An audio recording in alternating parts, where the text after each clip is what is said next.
This is a public service announcement. There is a contagion around the world that has taken lives of many humanoids. Shops have closed their doors to not let adventurers endanger them with their presence. The old and less dexterous of the community have particularly been affected. Please, do all you can to protect your family and stay at home. And to all the wizards out there who are carriers of this plague, I beg of you, fireball is not the only answer. Think I can wear this outside as a mask? Yeah, I didn't think so. Oh, let me fix my hair. Also, turtlenecks are still a thing, right? Hello, Acolytes! Welcome to the Cleric Corner. My name is Riker, and here we talk about all things Dungeons and Dragons, tapping into our higher powers to create worlds that are more unique and stories that are more impactful. In the world of Dungeons and Dragons, wizards have a common trope of being scholars, dedicating years of study in their far-off arcane towers. What we're going to do today is brainstorm a little bit of how we can go outside of that trope and make wizards a little bit different. So with this brainstorming sessions, it's important to know that fantasy is fantasy and you can make it whatever you want. So I'll be going over 10 different ways to make your wizard unique and refreshing in your next character build. And then if you stay to the end, I will have a bonus reflavoring tip for your wizard to make it a little bit more dynamic. So knowing mechanics wise that wizards focus on intelligence, we will keep that in mind going forward. But let's first go to the far realm, a plane of existence that if you ever set foot on, it turns your mind to mush. In this case, that's exactly what happened to our wizard. Its intelligence still bested by the mind of Cthulhu. With the Mad Wizard, your abilities are imprinted on your brain like a scar. They had no education beforehand like regular wizards, but the experience left an eldritch download into their brains that left it torn apart. But it doesn't have to be just Cthulhu. It could be experimentation from mind flayers or enthrallment from an aboleth. Or they could be slave to a kraken or spend years adrift in the astral sea. But either way, their brain is bombarded with magical equations that imprint on it so that their subconscious manifests to their detriment. These wizards, who arguably should be in a psych ward, are the ones that wake up with chalk equations drawn around them in their sleep. However, next we can look at a wizard who is similarly afflicted mentally, but it was no fault of their own or by another person. The Prodigy wizard gets their magic from the super intelligence that they were born with. Photographic memory, perfect recall, and an impossibly high IQ. Perhaps in your world, only individuals with this level of IQ are the ones that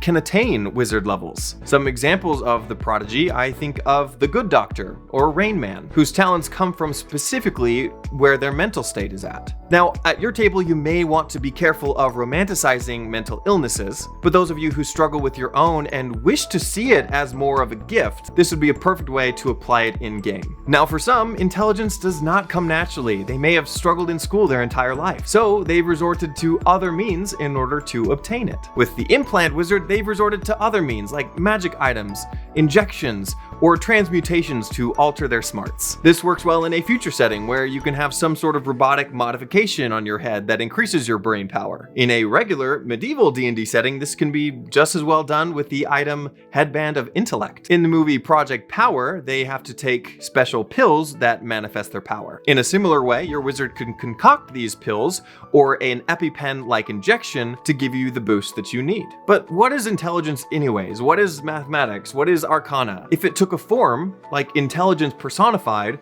what would that look like? This wizard has asked the same thing and found something incredible. And I'm not talking about the god of knowledge or anything, but literally the equations beneath the gods that make the universe tick. With the Clockwork wizard, they tap into this manifestation of intelligence. You could say it's the weave, but I think the gods created the weave from something much more intimate. One example I found was Alioth from the Loki series, a being born from the void at the end of time. You could also flavor this kind of like the Bard, where a poem or a soliloquy on paper has power. So similarly, equations on a piece of paper as well as a lecture might have the same exact power. There is also a plane entirely made up of mathematics and order called Mechanus, where your wizard could get their powers from. But speaking of lectures, let's continue on that idea. Again, normally wizards get their magic from studying magic, but what if they got their magic from studying anything?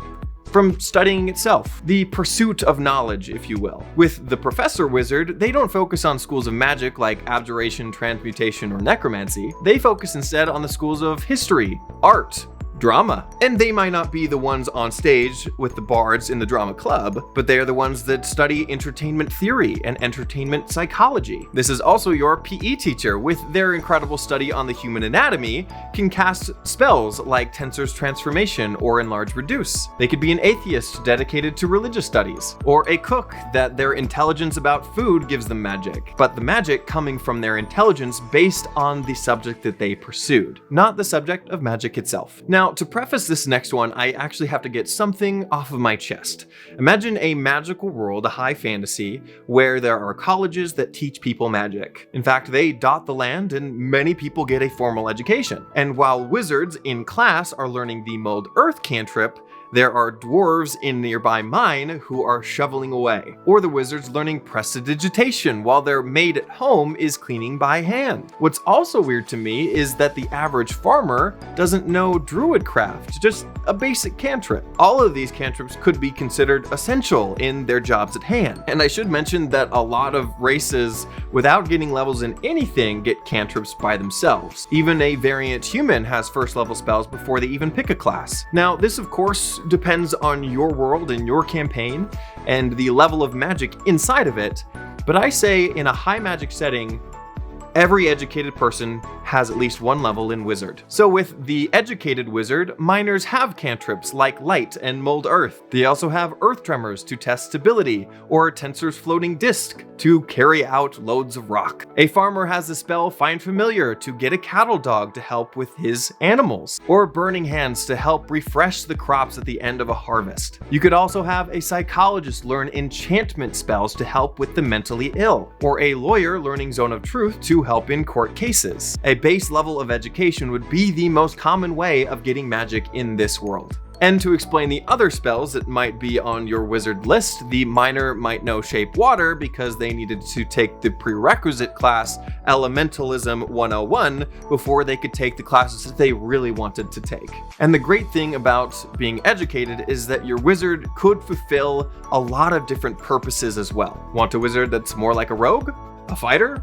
A ranger? Luckily, with an assortment of spells, you can really reflavor your wizard to be a lot of different things. I'd imagine that the Thieves Guild would be very interested in having an illusionist wizard on their payroll, or the military would be very interested in providing their military with blade singer levels. Not to mention that ranged spells would be essential for law enforcement. Add some divination and conjuration levels, and now you have a unique ranger. Wizards could also even fulfill the role of death, arcana, knowledge, order, and war clerics. In my opinion, domains that isn't about life really shouldn't have healing spells anyways, but that's a topic for another video. And before you start commenting, oh, you should then just be a ranger. Yes, I get it, but what if I wanted 9th level spells? And again, with fantasy, you can define classes however you'd like. And so now that we've talked about wizards that are really good at everything, let's talk about a wizard that's really not good at anything. The cheat wizard isn't as intelligent as far as IQ goes, but they get all A's by copying off of their friends' homework and working the system. They are of the attitude that if Google exists,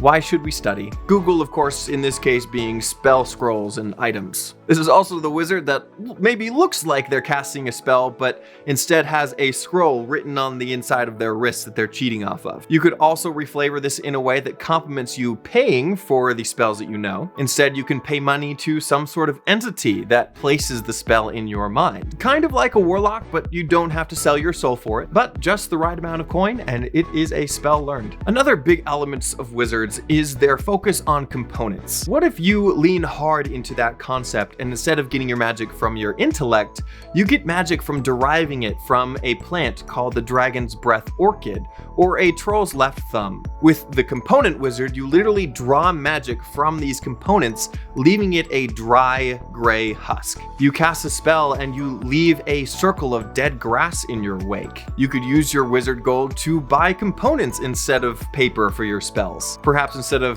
bat guano, you have to go and get some sort of demon poop to cast Fireball. But this wizard's specifically fun because you get to play around with components and what you draw magic from. Now, spells in and of themselves are a powerful force. They swap life and death, they stop time, they reshape the land, and so much more. In some cases, spells are so powerful that they gain sentience themselves. Now, this idea is kind of out there, but I want to introduce to you the Spell Wizard, and they are exactly that. A spell. In D&D 5th edition, we actually have monster stat blocks that are these sentient spells, including Living Burning Hands, Living Lightning Bolt, Living Cloud Kill, Living Unseen Servant, which obviously I couldn't find a picture for. Now, I'm not saying that you should be these spells in specific, but you can pick a spell and go crazy with it. You could be the personification of Shape Water, or the personification of a school of magic itself. You could be the raw representation of abjuration or evocation. It could be a former wizard that, through experimentation, trapped its sentience within this spell. In my recent Unearthed Arcana video, I actually go over a plasmoid race, and this would be perfect to reflavor into. But speaking of sentient spells, what if magic overall was sentient? What if it learned and grew just as you did? And in the process of experimenting with it, you were infected by it, consumed by it. A recent example of the infected wizard would be Victor from the TV show Arcane. Spoiler warning, so if you haven't seen the show, skip ahead a few beats. You could argue that he was an artificer, but later in the TV show, he pushed the limits a little too far. And the hextech magic that they were experimenting with changed and infected his body. Now, I don't think that we've seen the full consequences of that, but I'm excited to see it. Also, that show is incredible, and I've been obsessing over it for the past week. But what if your wizard was another class entirely, or just a commoner? But they got a little too close to raw magic and became one with it. And let's say if the magic wasn't expended on a daily basis, they would slowly be more and more consumed by it, slowly pulling you into the weave itself. Now, for those of you who stayed this long, thank you, and here is the bonus tip. As far as wizard spell books go, they actually don't need to be just paper. They could be seashells, bones, jewelry, embroidered clothing, carving glyphs on different stones, motes of possibility, or even an assortment of succulents. You could even store all of them in a single orb or crystal. And there's so much more. But whatever you go for, just remember, don't let the common tropes of any class or subclass encroach on your creativity to play the character that you want. And if by watching this video you thought of other ways that you could reflavor the wizard in a unique way, please let me know in the comments below. I'd love to hear it. If you thought the video added value, please like and subscribe. I'm still trying to get to 1,000 subscribers by the end of the year, and we are so close. Tune in next week as I go over the sorcerer and their magic. And if you want to find any homebrew subclasses on the classes that I've covered thus far, you can find those in my Discord linked below. In the meantime, go out there and spread the good word of D&D and make the world a better place, both on and off your tables. See you in the next one.